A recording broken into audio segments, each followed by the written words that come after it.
Os problemas relacionados à mobilidade das pessoas e das mercadorias nos centros urbanos afetam diretamente a qualidade de vida da população, com as externalidades geradas na produção do transporte e também o desempenho econômico das atividades urbanas.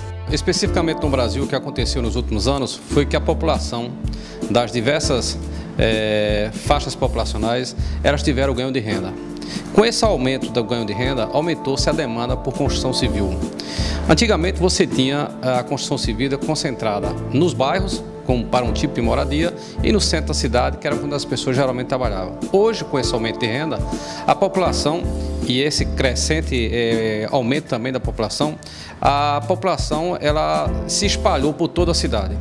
Isso fez com que em diversos locais da cidade houvesse um crescimento da demanda populacional por novas habitações, por comércio, por indústria, por prestação de serviço.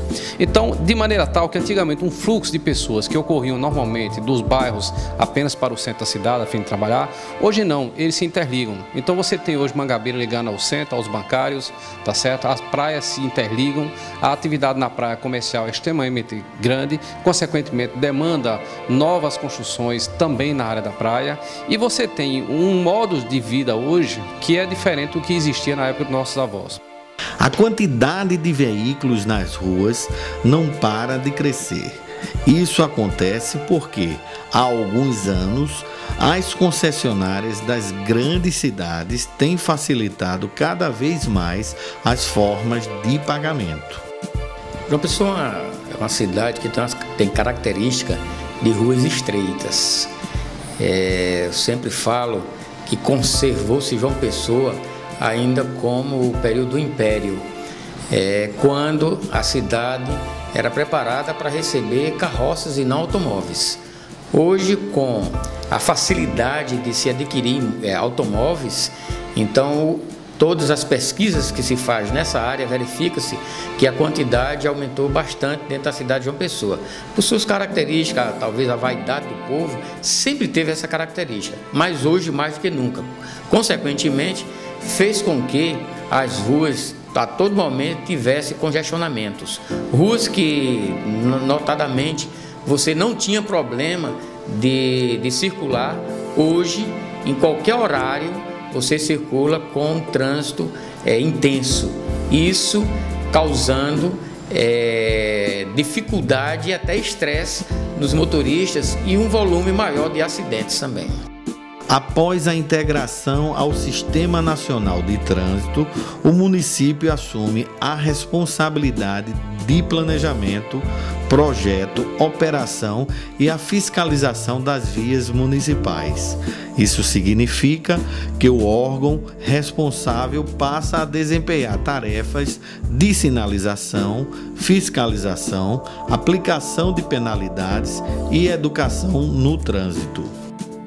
Efetivamente foi benéfica naqueles municípios que deram cumprimento ao Código de Trânsito, como, por exemplo, João Pessoa, Campina Grande, Patos, dentre outros, 22 municípios no total, que até o presente momento fizeram a municipalização do trânsito. É imprescindível que todos ajam dessa forma para que cada vez mais os municípios cumpram o seu papel previsto no Código de Trânsito, no sentido de regular o trânsito, de fazer o ordenamento das vias públicas, de poder controlar, o fluxo dos veículos cada vez mais intenso, considerando o aumento de veículos e da nossa frota nos últimos anos. Veículo em excesso nas ruas, violência no trânsito, falta de punição para quem infringe as regras e uma infraestrutura vulnerável prejudica o crescimento das cidades. O número de veículos no Brasil e no país nos últimos 10 anos praticamente que dobrou. E o número de ruas e avenidas não dobrou. Hoje você tem alguma avenida com Epitácio Pessoa que tinha 2 pistas, hoje tem 3 pistas, mas seriam provavelmente necessárias 4 pistas. A Tancredo Neves está parada há anos e anos. A Beira Rio, a mesma coisa, 2 pistas. E o número de veículos só aumentando. Com isso aumenta-se a tensão no trânsito, com isso aumenta-se o número de acidentes no trânsito e cria-se, na verdade, um caos na infraestrutura do município, que é um grande desafio para o gestor público municipal. O mercado imobiliário paraibano necessita de um ordenamento da mobilidade urbana melhor. Nós encontramos muitas ruas em determinados loteamentos de João Pessoa que não tem ainda saneamento básico, não tem calçamentos. Consequentemente, a acessibilidade não só para pessoas que transportam de automóveis, como para pessoas que transitam a pé ou outros meios de transporte, bicicleta, moto e principalmente para pessoas com necessidades especiais. Então isso faz com que interfira pelo fato de não ter acesso fácil a essas moradias que no momento se encontram em construção. Consequentemente, afeta na venda de imóveis aqui na nossa região. É claro que pela necessidade, muitas vezes, do cliente, do comprador, então ele termina se sujeitando a adquirir esses imóveis, mas sabendo ele que no futuro, muitas vezes ele não vai conseguir entrar nem dentro de casa.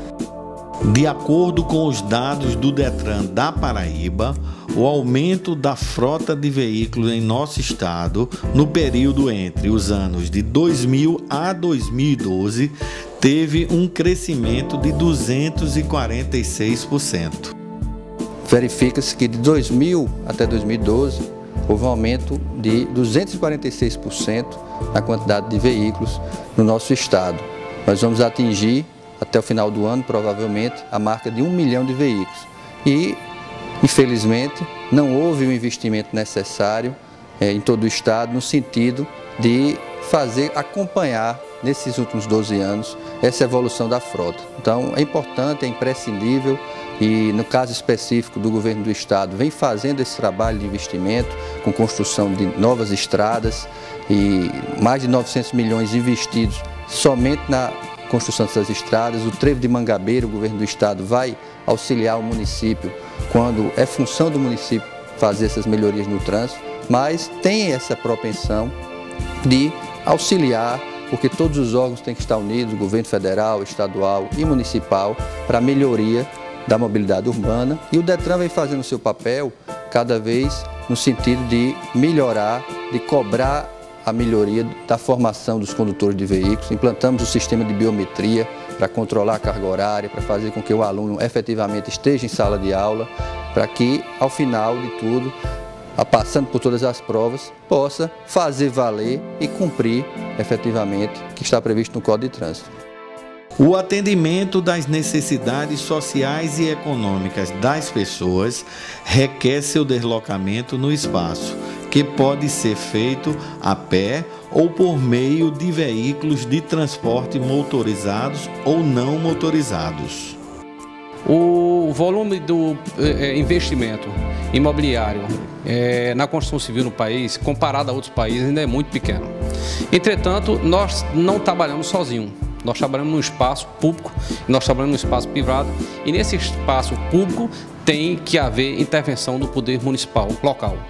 Ele precisa fazer a sua parte. A atividade privada geralmente tem feito sua parte, tem gerado emprego, tem criado impostos, muitos impostos para os cofres, tanto estadual, federal como municipal, mas a gente vê do outro lado, em contrapartida, pouco movimento por parte do poder público, independente de partido político, porque infelizmente com a alternância no poder dos partidos, normalmente o gestor que entra, usualmente ele não dá continuidade ao que foi feito de bom na gestão anterior. Compete ao poder público legislativo a elaboração de leis específicas para a melhoria da mobilidade urbana nos municípios. O poder público inicialmente poderia, quando abrir um novo empreendimento, no caso loteamento, exigir que as avenidas principais elas pudessem ser mais largas, de preferência já de mão duplas. E nas ruas que nós já temos hoje, no loteamento que nós já temos hoje, fazer a parte de saneamento e, consequentemente, calçamento também, e para que haja um escoamento maior e uma acessibilidade melhor do transporte. Com o intuito de proporcionar aos candidatos que desejam obter a CNH uma melhor formação, o Departamento Estadual de Trânsito na Paraíba está intensificando a fiscalização nos centros de formação de condutores. Nós temos uma fiscalização que cada vez está sendo mais aprimorada. Nós estamos investindo em tecnologia, essa biometria foi imprescindível para fazer esse salto de qualidade. Inclusive, desde a implantação da biometria, houve um aumento na quantidade de alunos aprovados nas provas do Detran. Então, é sinal de que, efetivamente, vem cumprindo o seu papel de auxiliar. E a fiscalização vem sendo intensificada, vem se cobrando mais de CF6. No mês passado, caçamos 2 CF6 porque não estava adequado à legislação. Desde 2011, tivemos outros tantos centros de formação de condutores que também tiveram efetivamente a sua cassação, o seu descredenciamento, porque queremos cada vez mais avançar nisso. Então o Detran atua na formação do condutor, na realização das provas, de todos os exames necessários para que ele tenha a sua carteira nacional de habilitação e também no registro dos veículos, além da fiscalização inerente à lei seca, que foi implementada pelo Detran, que auxilia na mobilidade urbana, que faz com que cada vez mais a população se conscientize da sua necessidade de dar cumprimento a essa lei, de não misturar o álcool com direção. O empresário da construção civil paga uma carga tributária elevada e espera o retorno deste investimento do poder público municipal, com planejamento urbano para o crescimento ordenado das cidades. Hoje nós pagamos uma carga tributária extremamente alta. Recentemente, no último governo, foi implantada a outorga onerosa, mais um imposto para que os construtores contribuíssem com o município, pagando mais impostos. Então, além dos impostos anteriormente nós pagávamos, começamos a pagar também a outorga onerosa. Era importante que o recurso dessa outorga onerosa fosse aplicado onde está sendo de fato pago. Por exemplo, se eu estou construindo um bairro em Manaíra, no bairro de Manaíra, e estou pagando a outorga onerosa, era necessário que esse tributo que eu estou pagando fosse utilizado na minha rua, no meu bairro, porque só dessa maneira você vai ter um usufruto um pouco do imposto que nós estamos pagando.